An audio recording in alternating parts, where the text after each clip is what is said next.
Give me RSP to start off with. You and I were doing the tackle today, earlier today, and we saw some intraday price action that was very interesting to us, where we've seen a slow bleed in your average stock for well over a week now, right? We've seen companies like Amazon and Tesla and Apple and I'll select others and growth in general do very, very well. We've seen a slow bleed. We started to see some intraday reversal characteristics. Matt, break down this technical situation for us. It's very, very interesting. Yeah, I think one thing a lot of us are waiting on in the cyclical areas of the market is that ultimate concept of confirmation, right? When you get the signal that says, "Hey, we're ready to giddy up and go, go, go again." And anytime you're in some degree of pullback scenario, you're always going to be tracking. And I talk about this all the time for the veterans of tackle. This is going to be an old hat type of technical concept. But, when you're looking at the depth of the retracement, you're always going to track a few different levels. And you're expecting certain things to occur at those key levels. And so, for example, when you start seeing a bullish retracement set in, and that's a little bit too big of a thing, give me a second. When you see a bullish retracement set in, the first thing you're going to look at is those momentum support levels. That's really right around that 9 EMA. And you started seeing that hammer candle right around that 9 EMA, and that's a positive sign. But simply because you get a positive sign does not necessarily mean it's ready to giddy up and go, go, go. Remember that ultimate concept of confirmation. Jesse Livermore said it best. Confirmation is the insurance that you're right on your projection.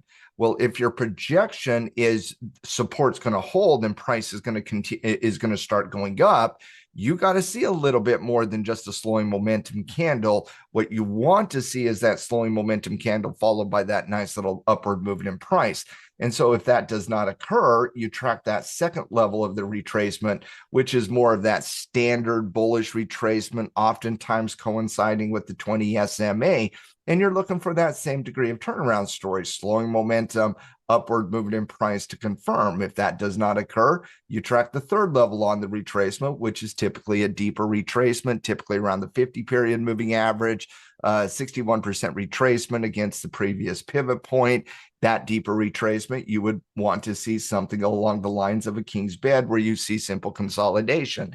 That's the hallmark way of navigating a bullish retracement. And so when you're at key levels, you're going to be looking for certain things. And one of those things you're looking for is that slowing momentum candle. And so what we were seeing earlier today when we were looking at the market, Chucky, you and I, is we were seeing a little bit of that pop down, but then you started recovering aggressively back up. And so you see the kind of the RSP cash open candle here. You see that big downward pressure in price that is coming through the cash open. You obviously see a very big recovery type candle coming in immediately next. You're seeing a battle here that you have not seen in this retracement. For example, you've had a very consistent downtrend over the course of the last 5, 6, 7 sessions in the cyclical areas of the market, specifically on RSP. It's been a very consistent, methodical drift to the downside. Really hasn't been, too volatile. Couple cash opens got, beat up, cash open down, retracement, nothing too aggressive.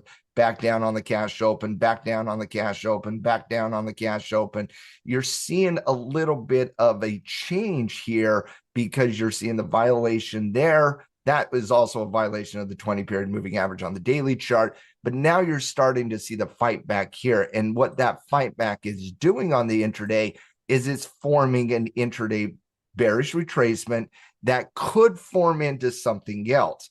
And so when you see that hammer type candle at what you would say a support level, that's the first sign that you're seeing a little bit of change of characteristics here.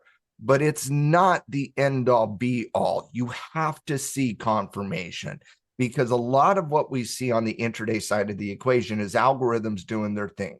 And so you want to see that change, not just the battle, at support. You don't want to just see a battle at support. You want to see a declared victor at support. You want to see those bulls come in and hammer the bears by getting back up above certain key levels.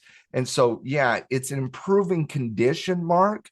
But at the end of the day, if we're finishing towards the low of the day, it's the same candle we saw yesterday. It's the same candle we saw the day before. It's the same candle we saw the day before. So it's a change of behavior, but only in the sense of momentum.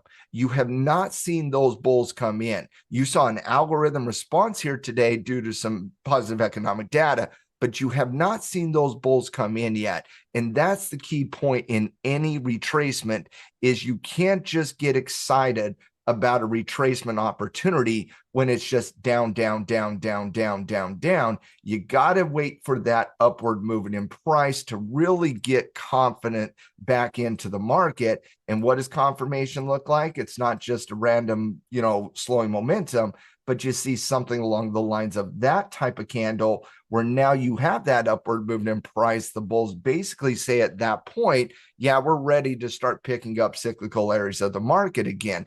And so it's a start to a pivot point, but the conclusion to a pivot point is the confirmation candle. Remember, all pivot analysis comes into 3 candles: 1, the preceding candle; 2, the slowing momentum candle; and 3, the upward movement in price, which is confirmation. And so, like, you start getting prepared in these moments in time, but you're still hesitant until you see that confirmation. And the beautiful thing about RSP is if you do see that confirmation, the most likely scenarios, we're going to get back up above that 20-period moving average, back up above the 90 EMA. And until that happens, we're still tapping on the brakes on the cyclical.